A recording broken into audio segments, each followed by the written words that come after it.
Hello दोस्तों, एक बार फिर आपका स्वागत है रोड टू कोड की एक और नई और मनोरंजक सफ़र में। मैं आशा करता हूँ कि आप सभी स्वस्थ और हेल्दी हैं और पाइथन के बारे में जानने के लिए उत्सुक हैं। तो चलिए शुरू करते हैं आज का टॉपिक। जैसे कि आपको याद होगा, हमारे पिछले वीडियो में हमने पाइथन इंस्टॉल करना और आइडियली चलाना सीखा था। उस वक्त मैंने आपको स्क्रीन पर हेलो प्रिंट करके दिखाया था। चलिए एक बार फिर देखते हैं हम यह कैसे किया जाता है।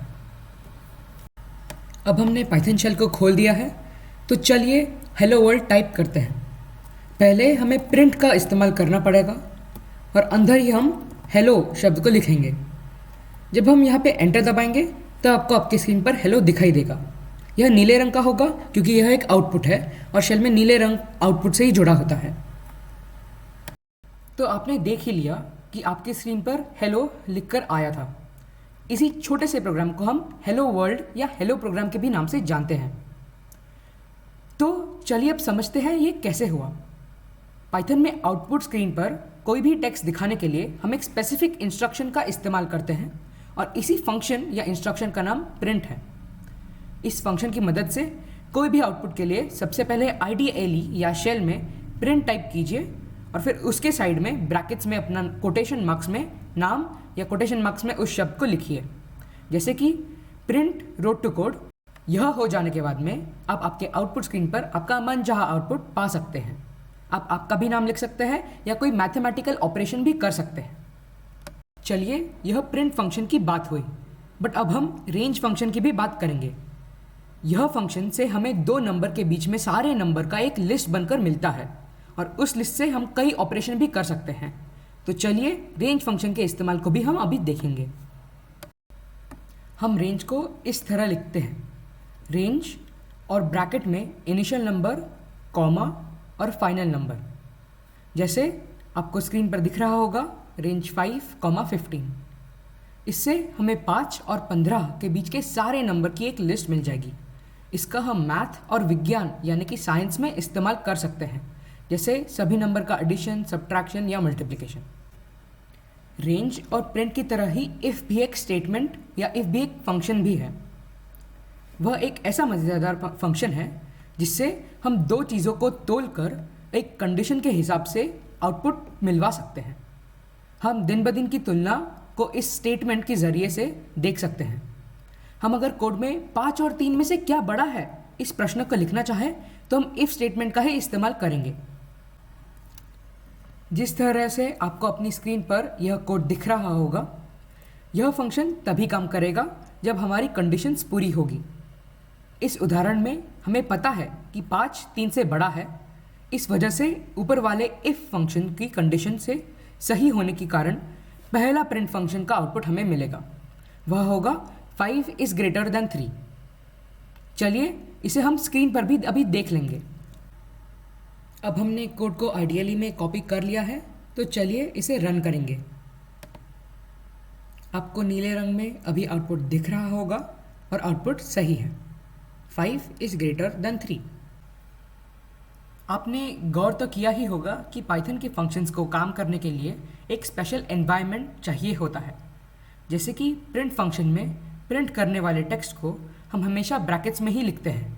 अगर हम ब्रैकेट्स हटा देंगे तो यह कमांड काम नहीं करेगा। चलिए इसे शेल में देखते हैं।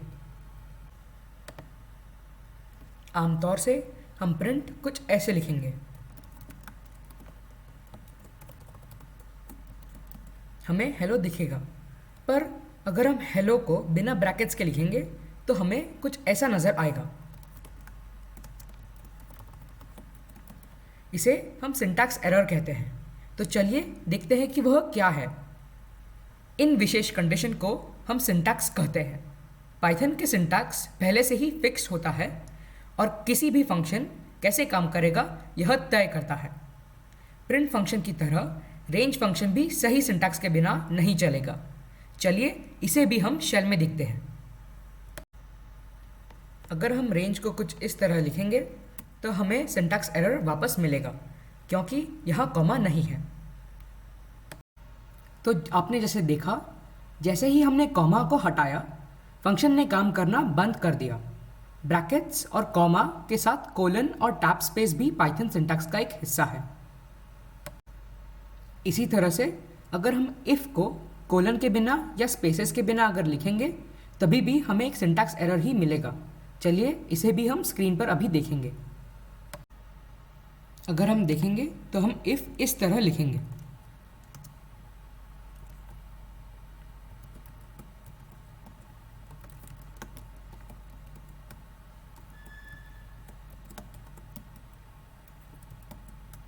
हमें सही आउटपुट मिल गया, परंतु अगर हम कोलन को निकाल देंगे तो हमें कुछ ऐसा नजर आएगा।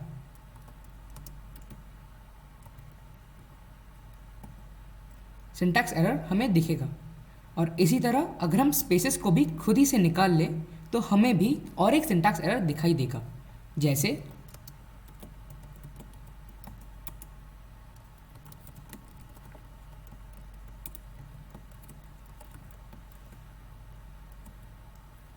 यह भी एक सिंटैक्स एरर होगा क्योंकि यहाँ हमने स्पेसेस को इस्तेमाल नहीं किया। आप जिस तरह देख सकते हैं इफ़ को कोलन के बिना या स्पेसेस के बिना हम नहीं लिख सकते। तो दोस्तों, आप जैसे जैसे नए नए कमांड सीखेंगे वैसे वैसे ही उनसे जुड़ी सिंटैक्स को भी आपको सीखना पड़ेगा और उनके रिक्वायरमेंट्स को भी आपको सीखना पड़ेगा।